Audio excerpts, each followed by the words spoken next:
زبان دے دی پیمبر کو، زبان لے لی پیمبر سے۔ جبریل امین نازل ہوئے، خدا کی جانب سے خدا کے حبیب کو نواسی کی مبارکباد پیش کی اور کہا، اے اللہ کے رسول صلی اللہ علیہ وسلم، خدا نے بچے کا نام حسین قرار دیا ہے۔ نام سنتے ہی رسول اعظم صلی اللہ علیہ وسلم کی آنکھیں جھلملا اٹھیں، بچے کو سینے سے چمٹا لیا۔ بیٹی نے باپ کی طرف سوالیہ نگاہوں سے دیکھا تو رسول اسلام صلی اللہ علیہ وسلم نے امین وحی کی زبانی حسین علیہ السلام کا صحیفہ شہادت نقل کر دیا اور بخشش امت کے وعدے پر حسین علیہ السلام کی ماں کو راضی کر لیا۔ علی و فاطمہ کے چاند 6 سال تک آفتاب نبوت و رسالت کے حالے کی شکل میں نانا کے ساتھ ساتھ رہے، اور تاریخ اسلام گواہ ہے کہ مدینہ منورہ میں نانا اور نواسے کی محبت ضرب المثل بن گئی، اور ایسا کیوں نہ ہوتا جبکہ حسین مشیت الہی کا محور اور پیغمبر اسلام کی دلبر کے دلبر تھے۔ حسین علیہ السلام کی شان میں قرآن حکیم رطب اللسان اور ان سے اسلام و ایمان سر بلند و ذیشان ہے۔ حسین نور علی نور کی تفسیر، نور کی تنویر، مجسمہ رسالت کی تصویر اور مکمل نبوت کی تعبیر ہے۔ حسین قرآن مجید کی تحریر، دین الہی کی شمشیر، انوار ولایت کی تکبیر اور اسرار امامت کی تشہیر ہے۔ حسین نور نگاہ نبوت، جگر گوشۂ عصمت، جلوہ نمائے ولایت اور قوت اسلام و شریعت ہے۔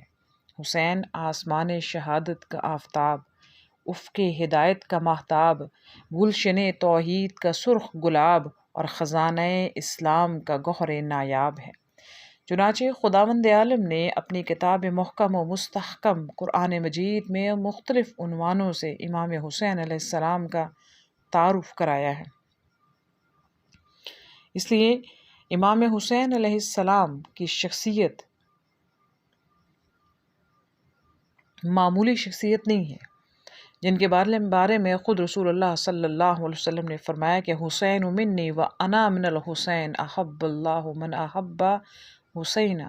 حسین مجھ سے ہیں اور میں حسین سے ہوں، اور خدا اس کو دوست رکھتا ہے جو حسین کو دوست رکھتا ہے۔ اسی طرح سلمان فارسی سے روایت ہے کہ میں نے نبی اکرم صلی اللہ علیہ وسلم کو کہتے سنا ہے کہ حسن و حسین میرے بیٹے ہیں، جس نے ان سے دوستی کی میرا دوست ہے، اور جس نے ان سے دشمنی کی وہ میرا دشمن ہے۔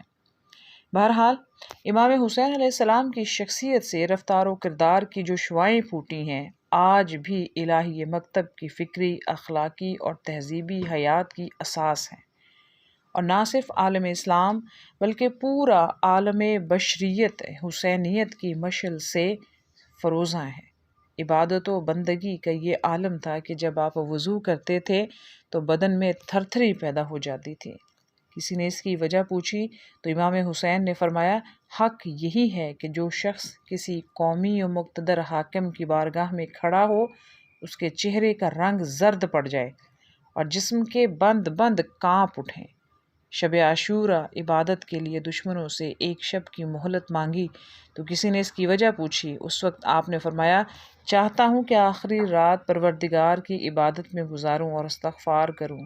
وہ جانتا ہے میں کس قدر نماز کا عاشق ہوں اور قرآن کی تلاوت پسند کرتا ہوں، اور زیادہ سے زیادہ دعا و استغفار کرنا چاہتا ہوں۔ دوسری جانب خدا کے بندوں کے ساتھ آپ کے کریمانہ اخلاق و رفتار کا یہ عالم تھا کہ اس میدان میں بھی امام حسین علیہ السلام کی شخصیت نمونہ و مثال نظر آتی ہے۔ چنانچہ ایک دن کچھ فقیروں اور ناداروں کے درمیان سے گزرے، سب کے سب زمین پر بیٹھے پتھروں سے ٹیک لگائے سوکھی روٹیاں کھانے میں مشغول تھے۔ انہوں نے نواس رسول صلی اللہ علیہ وسلم کو سلام کیا اور جواب کے بعد اپنے ساتھ کھانے میں شرکت کی دعوت دی۔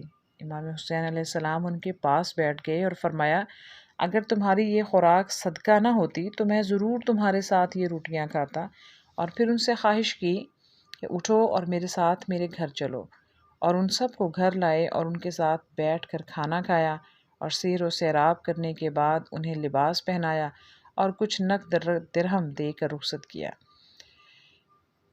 اسی طرح رسول اللہ صلی اللہ علیہ وسلم کی حضرت امام حسین کے ساتھ جو محبت ہے اس بے نظیر ہے۔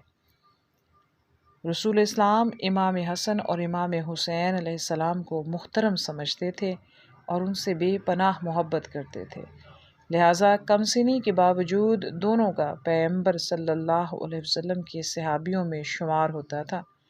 وہ مرتے دم تک ان کے ساتھ مشاور و مصاحب تھے۔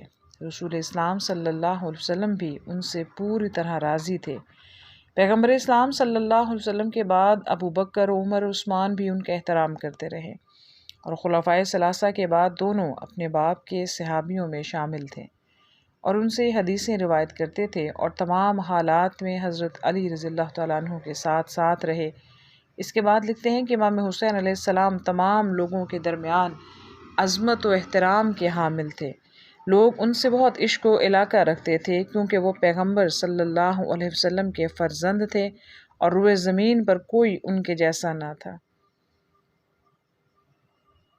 شاعر مشرق علامہ اقبال نے بجا طور پر کہا ہے کہ حقیقت ابدی ہے مقام شبیری، بدلتے رہتے ہیں انداز کوفی و شامی، اور جوش ملی آبادی کے بقول موت کے سیلاب میں ہر خشک و تر بہہ گئے، موت کے سیلاب میں ہر خشک و تر بہہ جائے گا، ہاں مگر نام حسین ابن علی رہ جائے گا، وما علینا الا البلاغ المبین۔